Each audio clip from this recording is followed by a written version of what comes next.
Olá, nós estamos iniciando mais um programa em Discussão com Vida e hoje recebendo no estúdio da TV Assembleia os procuradores, a Márcia Semer e o nosso colega também, procurador Derli Barreto Filho. Eles são do Sindicato dos Procuradores do Estado de São Paulo. O Derli é o presidente e a Márcia a secretária-geral. Muito obrigado pela presença de vocês aqui no nosso programa.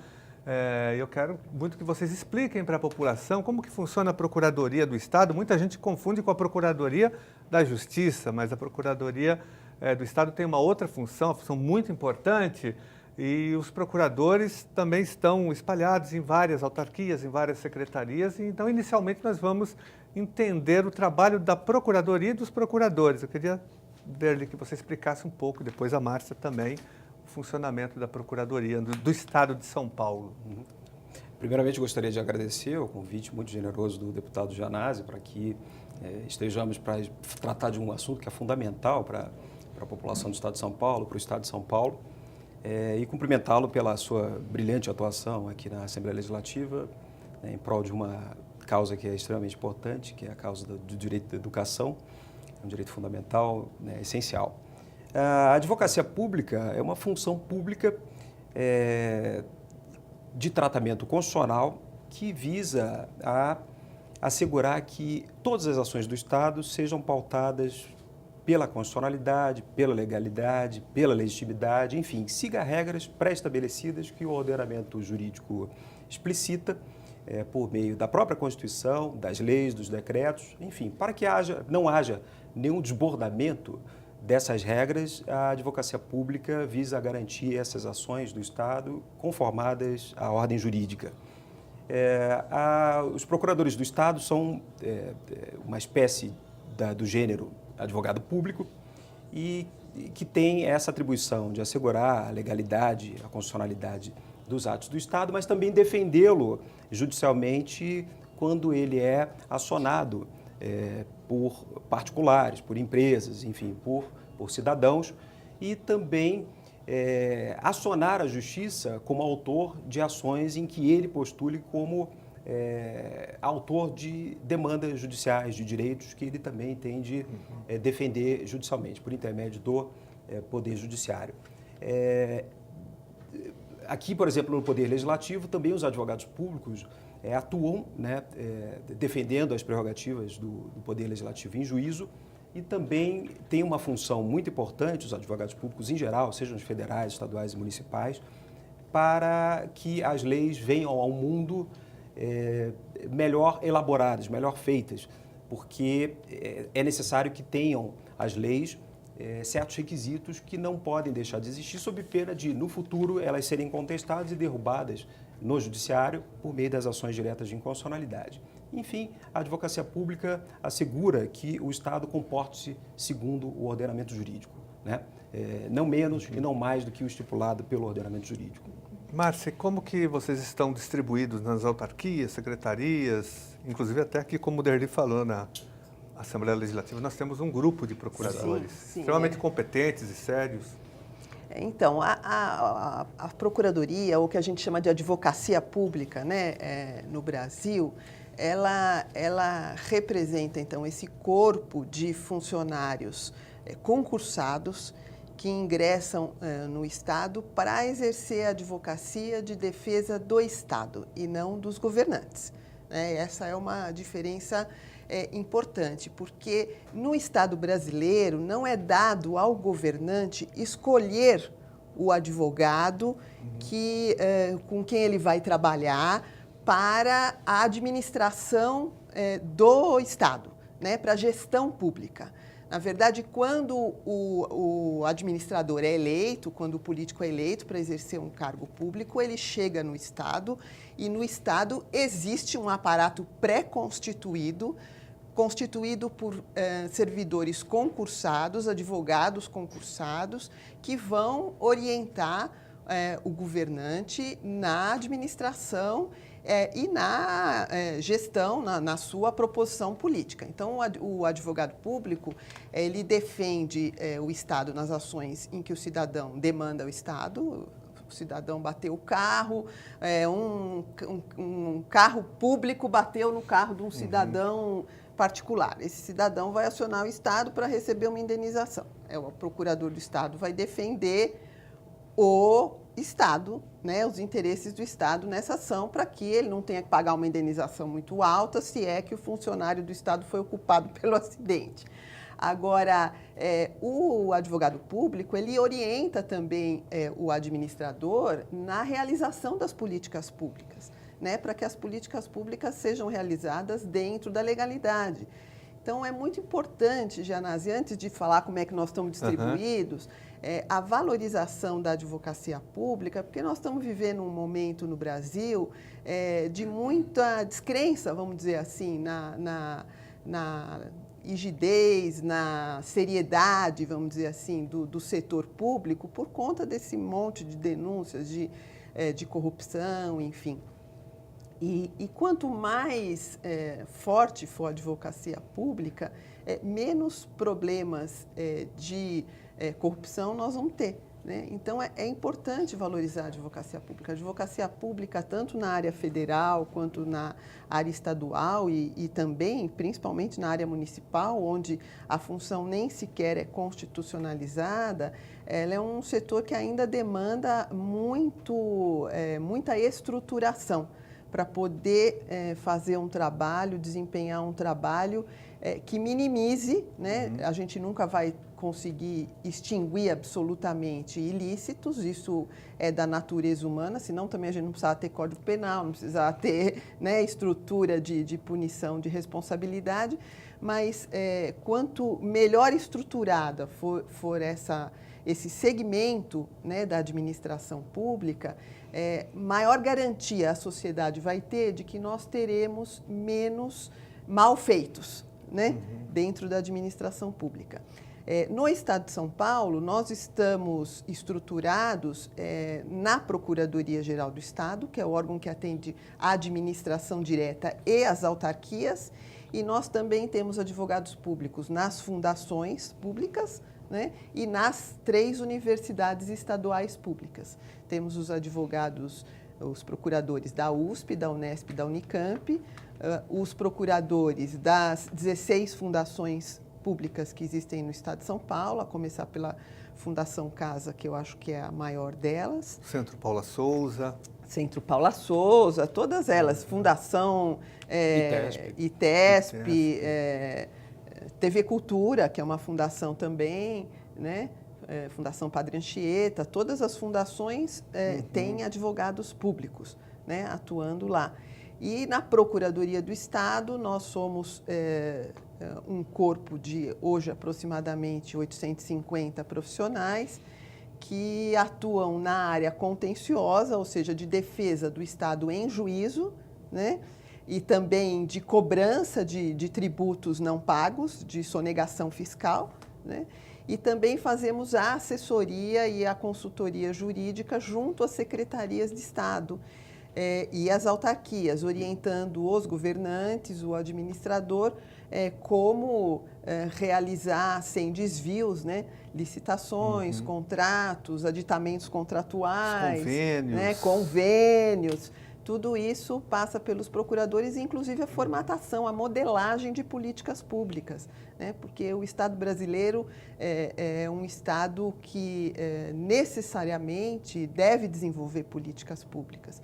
Nós temos uma situação de desigualdade social muito grande no nosso país e a Constituição, desde 1988, coloca como objetivo fundamental da República a redução dessas desigualdades. E a redução dessas desigualdades passa pela apresentação pelos diferentes governos, né, dentro das suas concepções, de políticas públicas voltadas a reduzir essa desigualdade. Né? E compete à advocacia pública ajudar o governante a fazer a modelagem jurídica dessas políticas. Agora, como que vocês veem na prática, por exemplo, vocês colocaram que a questão da advocacia de Estado, que é a função da Procuradoria defender o Estado, né? Sim. Ela não pode defender um partido político que esteja no comando do Estado ou um governo que esteja momentaneamente nesse aparelho.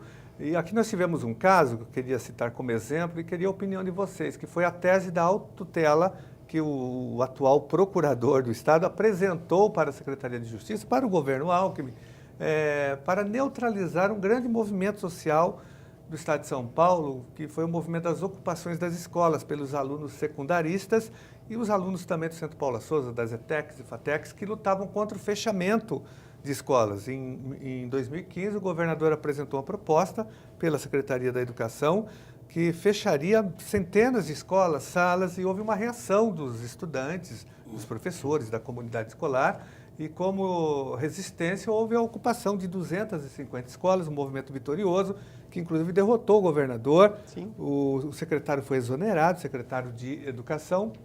Esse movimento teve uma repercussão internacional, esse movimento contra a reorganização da rede estadual, que era, na verdade, o fechamento de escolas.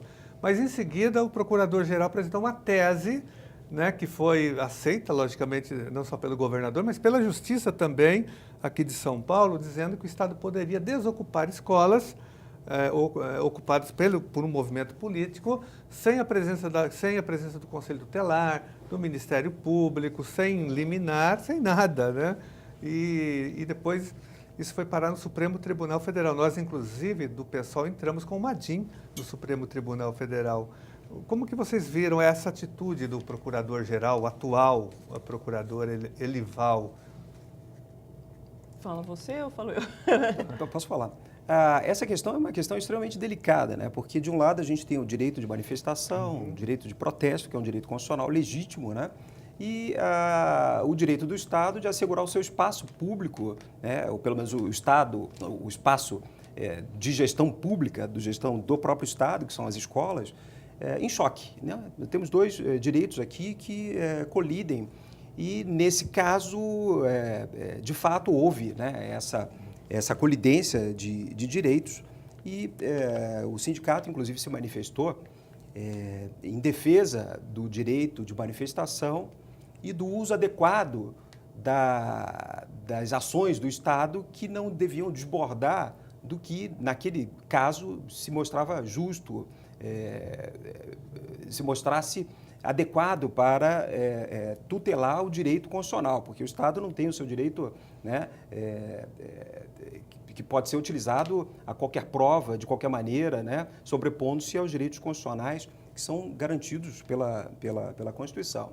O fato é que a Procuradoria deu um parecer, né, sendo solicitado esse parecer pelo secretário de Segurança Pública, à época o atual ministro do Supremo, Alexandre de Moraes, e esse parecer foi no sentido de que poderia ser usada a força pública, a força do Estado, para a desocupação e, obviamente, que passando-se por cima desses direitos fundamentais que deveriam ser respeitados, e o que pregávamos era o respeito ao direito de manifestação e uma intervenção que deveria ser justa, adequada, proporcional por parte do Estado, mas mediante uma outra ação que não seria o uso da violência, o uso da força física, e sim o uso da competência de mediação que o Estado deveria se valer naquele momento.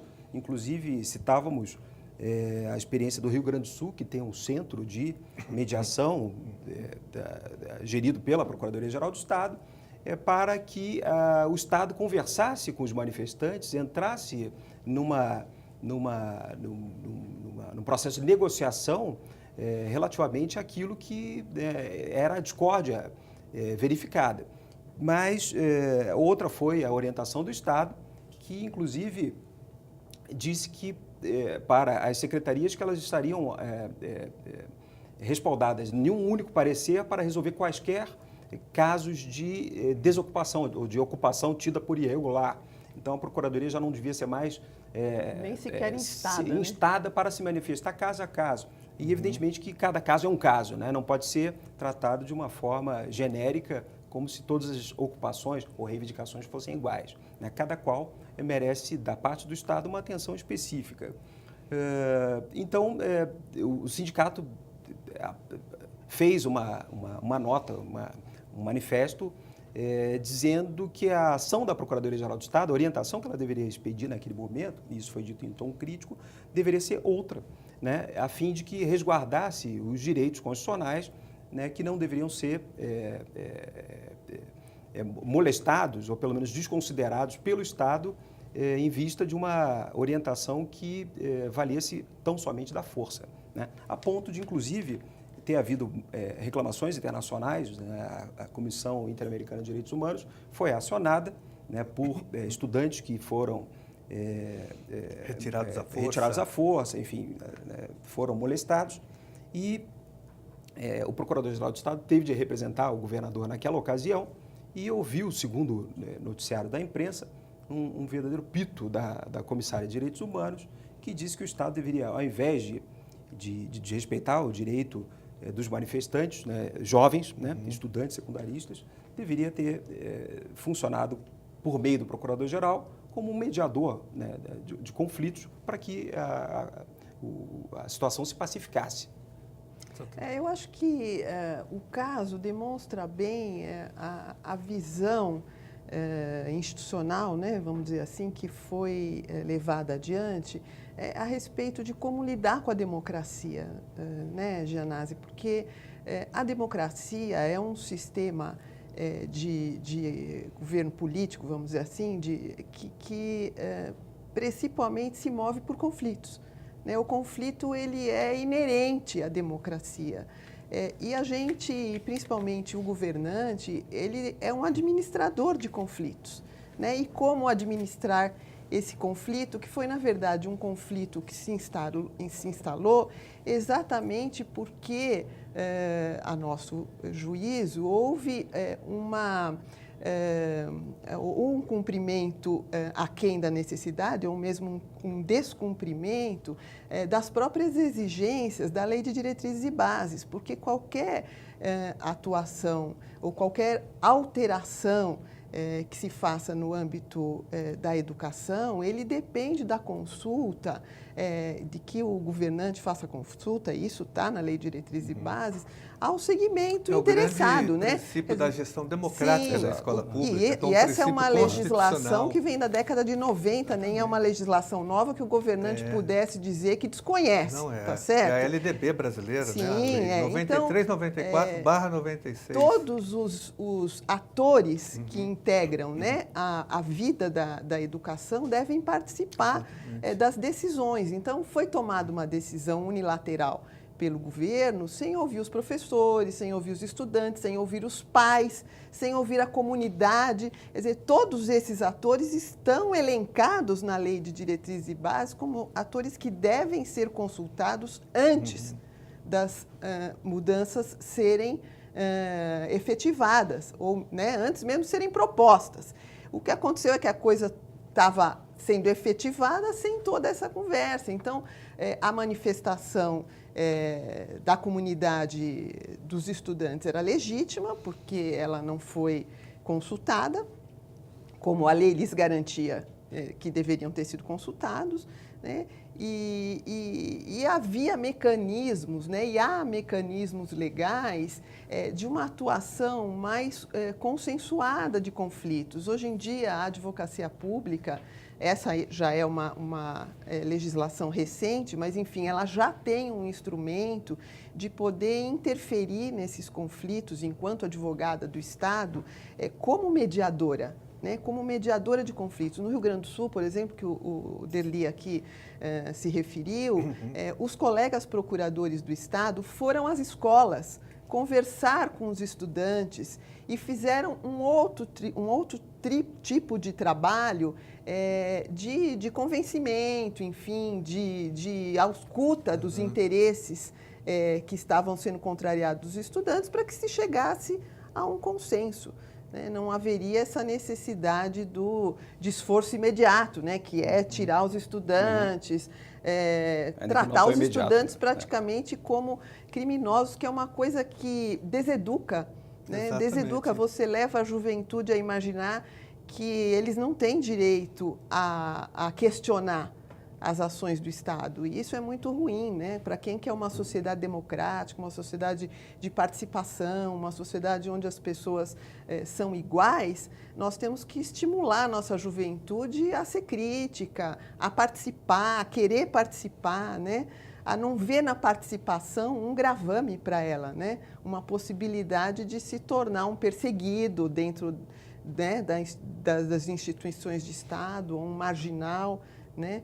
Então, a ideia realmente é muito ruim do ponto de vista de quem quer prestigiar a democracia. Tanto é que, com esse dispositivo da autotutela, nós tivemos um fato aqui em São Paulo, que no ano passado, em 2016, quando foi apresentada aquela MP da reforma do ensino médio pelo governo Temer, houve uma grande mobilização do Brasil contra. Os estudantes se mobilizaram, ocuparam universidades e mais de 1.000 escolas foram ocupadas em todo o Brasil, menos em São Paulo, porque já existia o dispositivo da autotutela que impedia as ocupações. Então, São Paulo, que foi protagonista no primeiro momento das ocupações, em 2015, em 2016, com esse dispositivo, o movimento ficou neutralizado. Nós tivemos pouquíssimas ocupações, porque o governo Alckmin ia lá e desocupava na marra, com muita repressão, né? Agora, Derli, tem um fato inusitado. Nós entramos com uma DIN no Supremo Tribunal Federal e a nossa DIN estava sendo relatada pelo Teori Zavascki, que morreu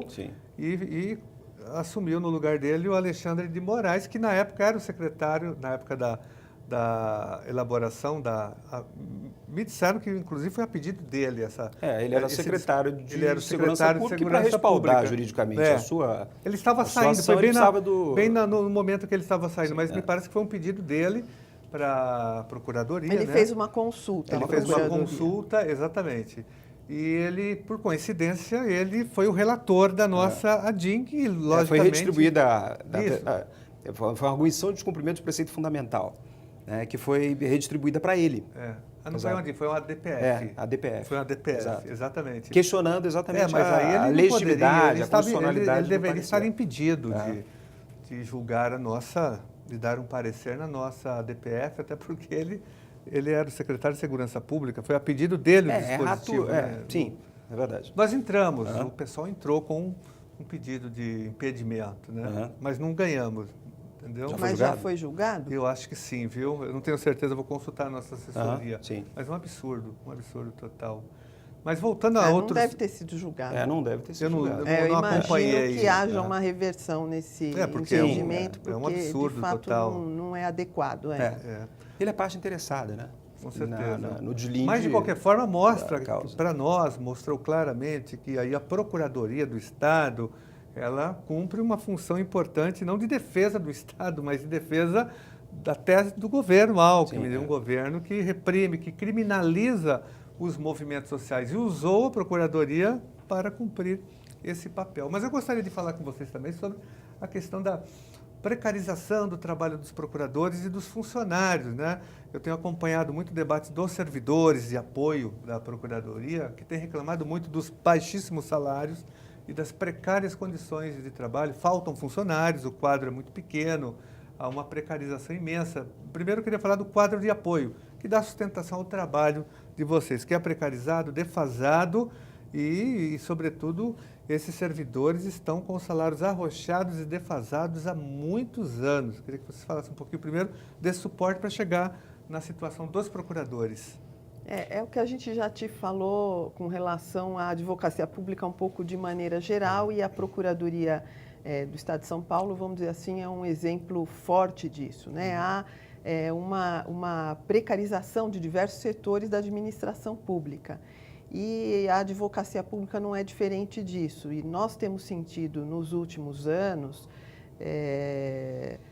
notadamente aí nos últimos 7, 8 anos, muito um decréscimo imenso das nossas qualidades, né, das nossas condições de trabalho, porque nós temos um número decrescente de procuradores, né, e um número decrescente de servidores. Servidores, nós nunca tivemos servidores em número adequado. Mas essa situação, ela se agrava... E o déficit é muito grande de servidores. É gigante. Para você ter uma ideia, nós temos um órgão onde nós temos menos servidores que procuradores. Quer dizer, isso é uma aberração. Para ser exato, Márcia, hoje estamos em 845 procuradores, uma vacância de em torno de 30% do quadro de 1.203 procuradores e em torno de 700 servidores. Então, a gente tem 0,83 servidor por procurador. não existe paralelo em outras carreiras jurídicas do Estado. Por exemplo, Defensoria Pública tem 1,5 servidor por defensor, Ministério Público 2,5 servidor por membro do Ministério Público, promotor e procurador de justiça, e o Poder Judiciário quase 14,5 servidores, né, por Porque juiz. esse suporte é muito importante. Nós vamos É só essencial, fazer um sim. rápido intervalo, Derli e Márcia, e nós voltamos aqui Ok. com o nosso debate.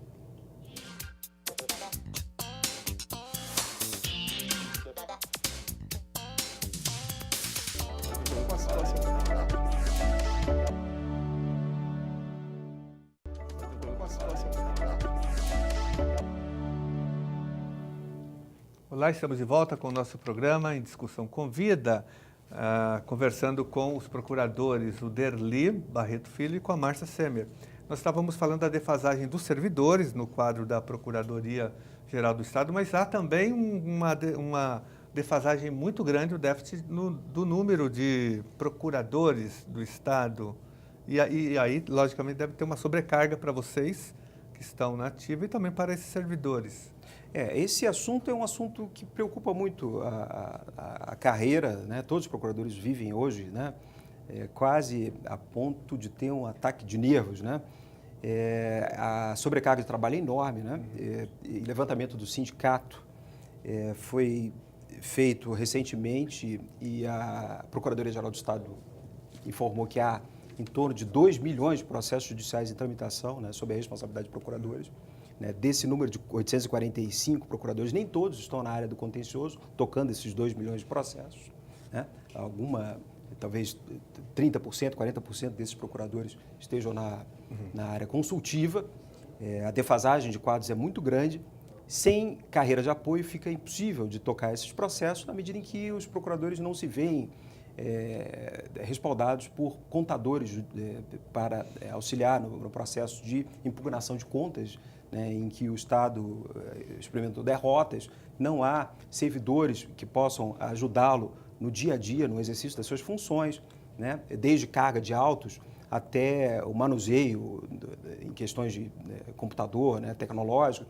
E isso tudo interfere negativamente na produção do procurador. Ao invés de ele se dedicar exclusivamente ao processo judicial, aos pareceres, às consultas que ele deve, né, fazer, ele tem de se ocupar de outras tarefas que nada tem a ver com o ofício de procurador do Estado, né? Isso causa um malefício bastante acentuado na vida do procurador, que se vê sobrecarregado, né? Então, tem vários colegas que estão entrando com licença médica, né, para tratar-se, porque vários, né, têm tido episódios de estresse, né? Hoje em dia, os procuradores não conseguem dar conta de tanto trabalho, né? São centenas e centenas de processos que têm de ser feitos, né? As consultorias jurídicas, né, que deveriam existir em cada Secretaria de Estado, se vê na necessidade de suprir a carência de outras consultorias em outras secretarias de Estado, ou seja, se ocupam de outras matérias, né, para as quais nem sempre há uma especialização do procurador do Estado, ou seja, o procurador lida com qualquer matéria, hoje em dia ele tem de lidar com qualquer matéria, não pode se especializar. O que é ruim para o serviço do Estado, que pede essa especialidade do procurador em razão exatamente das matérias que cada pasta do Executivo lida. E, evidentemente, que essa sobrecarga de trabalho, que já era denunciada na própria tramitação do projeto de lei orgânica aqui nessa casa em 2013, 2013, PLC 25 é 2013. Naquela época já o governador dizia na exposição de motivos daquela lei que os 170 cargos que seriam criados por conta da aprovação dessa lei se davam pela necessidade de, naquela época, há 4 anos, né, ser necessário um aprimoramento numérico da Procuradoria em vista do que, naquela época, existia de sobrecarga de trabalho. De lá para cá, nenhum concurso foi feito, né?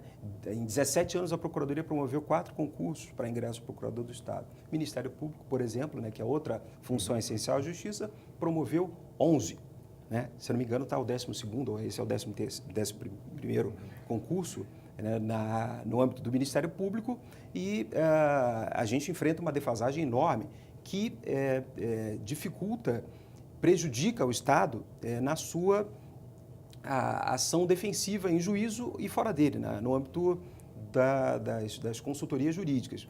E a gente tem de lembrar que o administrador probo, e a lei de improbidade administrativa é clara nesse sentido, diz que ele não pode deixar de conservar o patrimônio público, não pode deixar de cuidar da arrecadação tributária sob pena de cometer improbidade administrativa. E a Procuradoria o que faz? Defende o patrimônio público e arrecada tributos. Menos procuradores, menor arrecadação tributária. Só para dar um exemplo com relação à arrecadação tributária, nos últimos 5 anos, 6 anos, cada procurador, independentemente de atuar em execução fiscal, que é a área em que há arrecadação tributária, fazendo-se uma distribuição per capita, né, arrecadou em torno de 240 mil por mês. Ou seja, cada procurador se paga e dá um tremendo lucro para o Estado. Né? Isso não pode ser desprezado. Então, ao invés de ter a Procuradoria como uma despesa, né, um ônus para o Estado, um ônus financeiro, o governo deveria ver a Procuradoria-Geral do Estado e os procuradores que a integram como parte da solução para a grave crise financeira que o Estado vive. Né? Isso é um dado que não pode ser desprezado. Né? Denunciamos isso num artigo intitulado Socateamento da Procuradoria-Geral do Estado.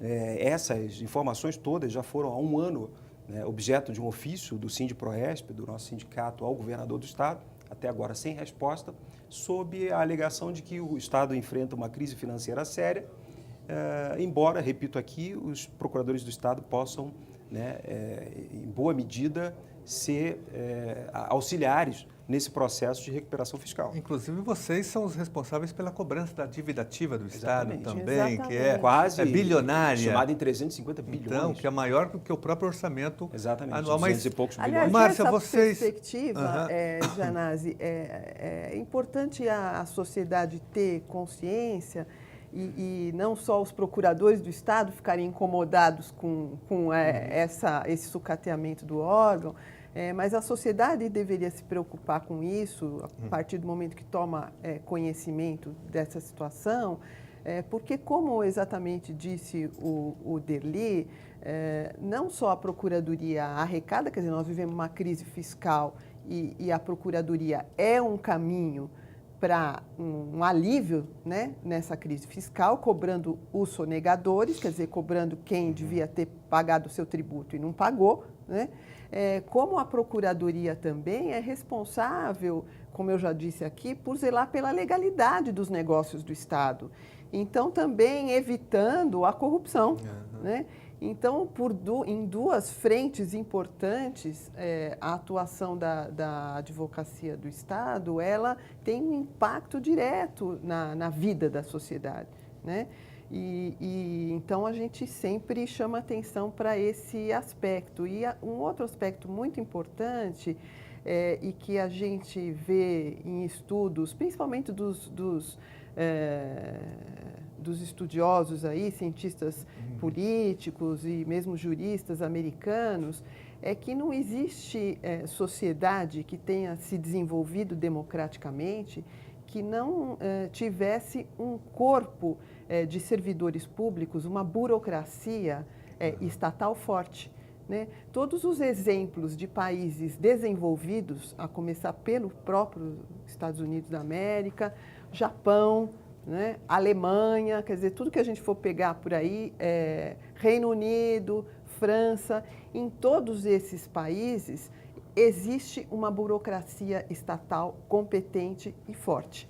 Né? Nós, desde 1988, temos na Constituição que o ingresso no serviço público se faz por concurso de provas e títulos. Quer dizer, é um primeiro passo, uma primeira garantia para que nós tenhamos uma burocracia estatal competente e forte. E de Estado, né? não de e governo. De Estado e não de governo. E não de partido político. O discurso de que nós precisamos de um Estado mínimo, Uhum. O Estado pode até ser mínimo, mas ele tem que ser minimamente competente, ter uma burocracia forte, né? E com uma burocracia muito mínima, nenhum Estado chegou à situação de desenvolvimento. Quer dizer, não sou eu que estou falando isso, são estudos principalmente de pensadores americanos, de pesquisadores americanos, E eu acho que a gente tem que levar isso em consideração antes de fazer esse desmonte que nós estamos vivendo no Estado brasileiro hoje. Deixando claro que a defesa da Defensoria Pública, uma defensoria de Estado, ela interessa à sociedade, porque é o que você falou. Sim. A Procuradoria, ela que faz o controle dos convênios,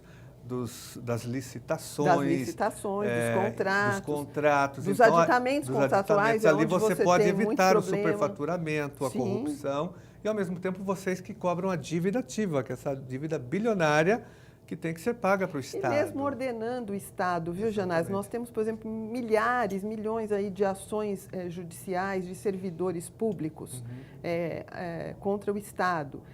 Certamente que se nós tivéssemos a possibilidade de fazer uma orientação melhor, né, na edição da legislação de servidores públicos, né, um balizamento legal mais adequado, nós não teríamos essa quantidade de demanda.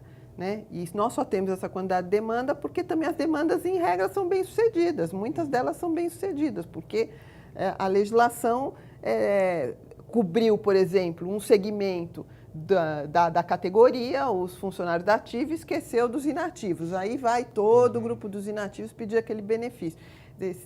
Isso também Falta orientação na base, em cada secretaria. Isso também passa pelo trabalho da advocacia pública. Eu acompanho muitos servidores que respondem processos na Procuradoria por coisas absurdas e ridículas que poderiam ser resolvidas numa escola pública, numa diretoria de ensino, ou mesmo na Secretaria da Educação. Isso também chega a vir um processo administrativo desnecessário que deve sobrecarregar vocês da Procuradoria. Mas vocês têm feito uma denúncia também em relação aos procuradores que trabalham na Fundação Casa, na USP, que estão em condições mais difíceis e mais precarizadas. Sim. O sindicato tem atuado muito na defesa desses Há uma grande defasagem remuneratória entre os advogados públicos do Estado de São Paulo, né? Então, a situação talvez mais juridicamente adequada, né, porque segue o que a Constituição diz, seja exatamente dos procuradores do Estado, né, que são a maior parte dos advogados públicos. Mas a advocacia pública não se esgota com os procuradores do Estado. Existe a administração indireta, a fundacional e a autárquica, mas principalmente a fundacional, e no caso dos colegas da USP também, sendo autarquias, de tratamento remuneratório e funcional bastante diferenciado, para pior. Né? No caso dos colegas da Fundação Casa, mas não só da Fundação Casa, mas dando um exemplo, eles são com certeza a fatia dos advogados públicos que experimenta pior remuneração. Então, eles estão tremendamente defasados em relação à advocacia pública nacional e à própria estadual, relativamente aos procuradores do Estado.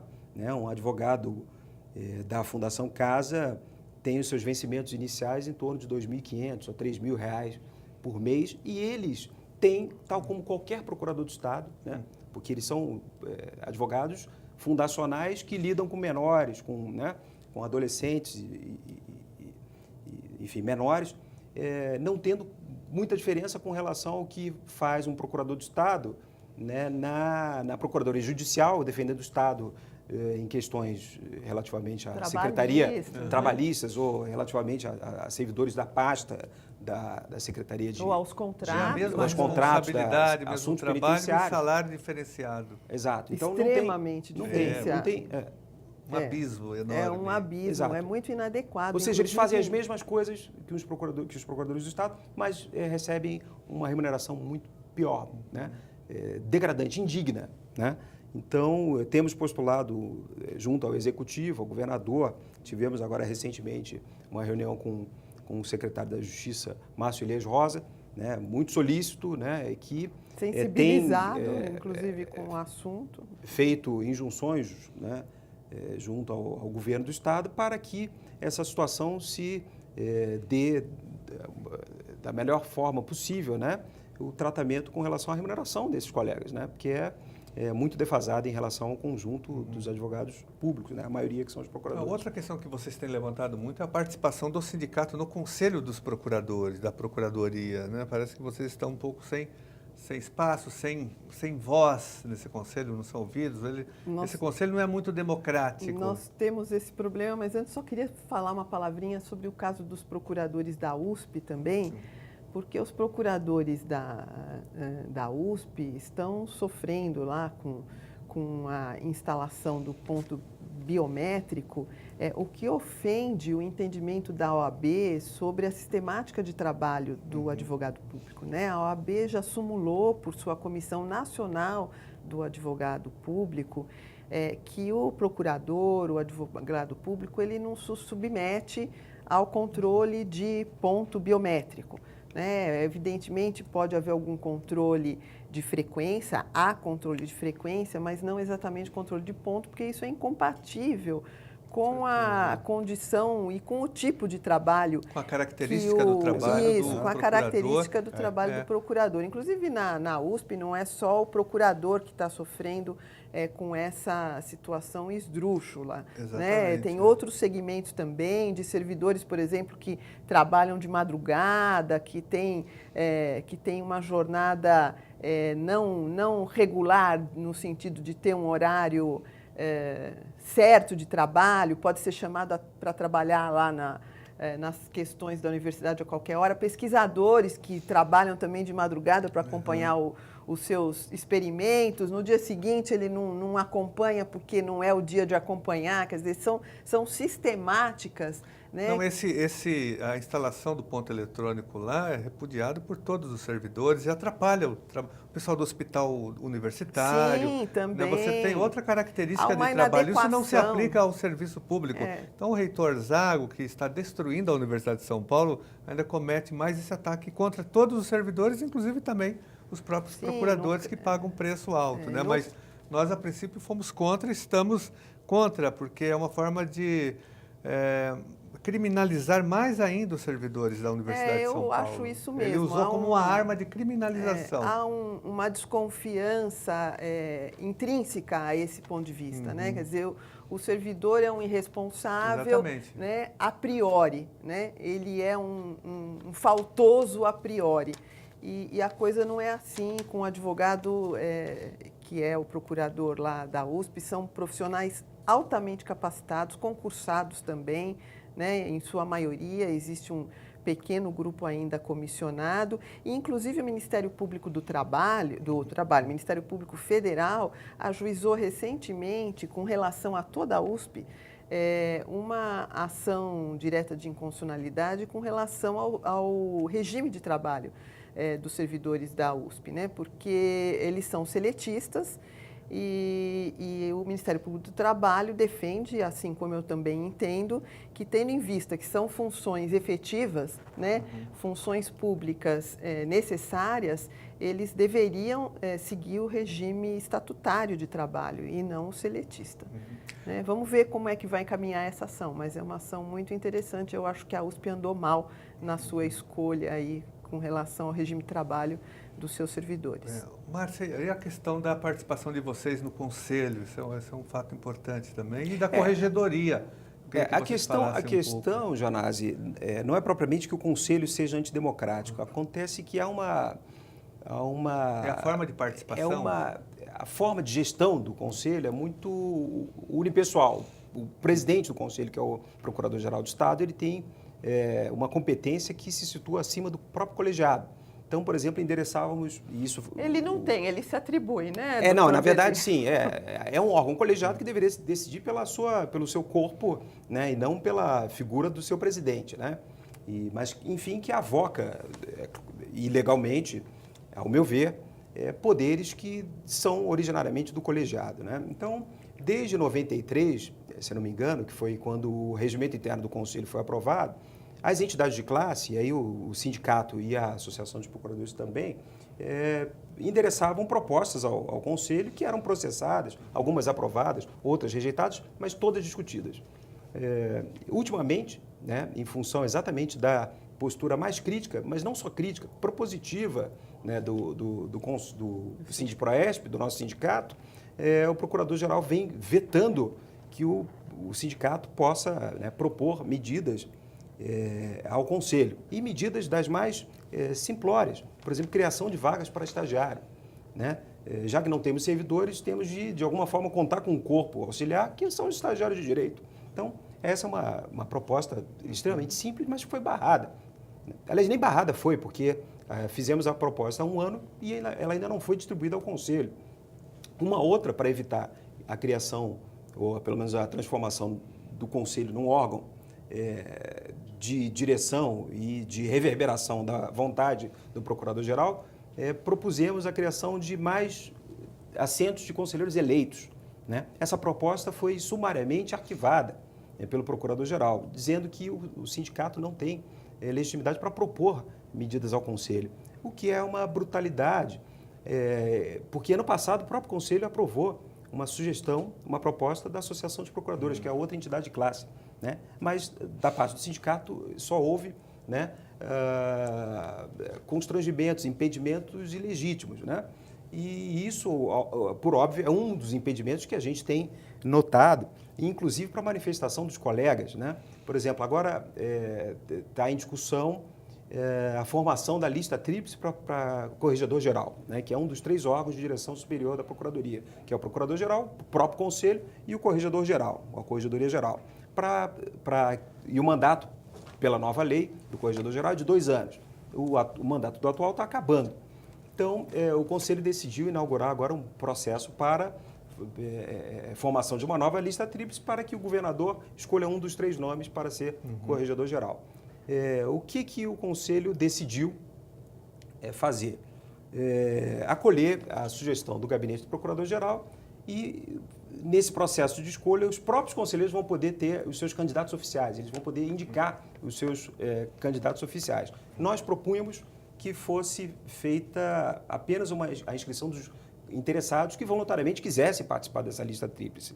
Isso daí foi feito há 2 anos, né? Esse ano, além dessa providência, o Conselho estipulou que cada conselheiro pudesse eleger ou escolher o seu candidato. Em geral, o candidato que é indicado pelo gabinete é o candidato que vai ser escolhido pelo governador corregedor-geral. Ou seja, é uma ficção a lista tríplice, né? Então, na verdade, o que a gente propunha é que não houvesse essa candidatura oficial, a possibilidade de candidatura oficial, e houvesse, numa democratização necessária desse processo, apenas a admissão de inscrição de interessados. Então, só, né? Para que o procurador-geral não fosse super poderoso, né? Ele, na verdade, é o procurador-geral, o procurador que define o corregedor-geral, e há um conselho que fica, né, de lado, com funções eminentemente opinativas.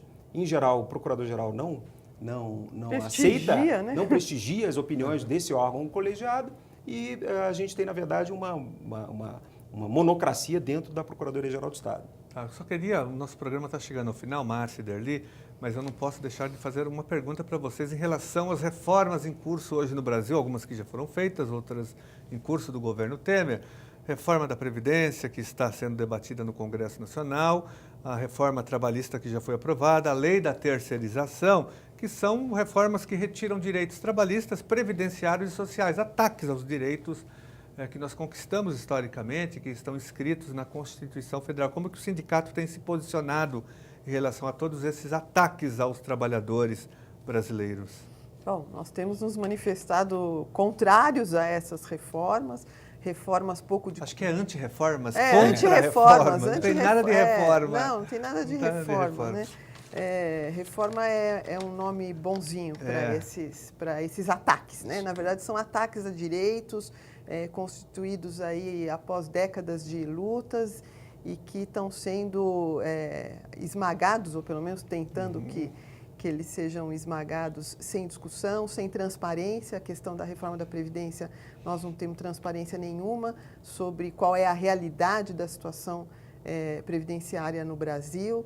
Então, não podemos aceitar esse tipo de reforma que só prejudica o segmento trabalhador da sociedade, né? Eu acho que não é possível isso. Em Portugal, quando eles tiveram uma crise bastante grave recentemente, e isso foi colocado, o governo exatamente propondo cortes para funcionalismo público, para trabalhadores, a Suprema Corte Portuguesa entendeu que isso era inconstitucional, porque a crise era da sociedade toda e todos os segmentos deveriam responder conjuntamente pela crise, e não apenas o segmento trabalhador. Aí eles estão, na verdade, desmontando a Constituição Federal de 88 sem que haja uma Assembleia Nacional Constituinte, Sim. mexendo numa legislação que não poderiam fazer. Mas olha, nosso programa chegou ao fim.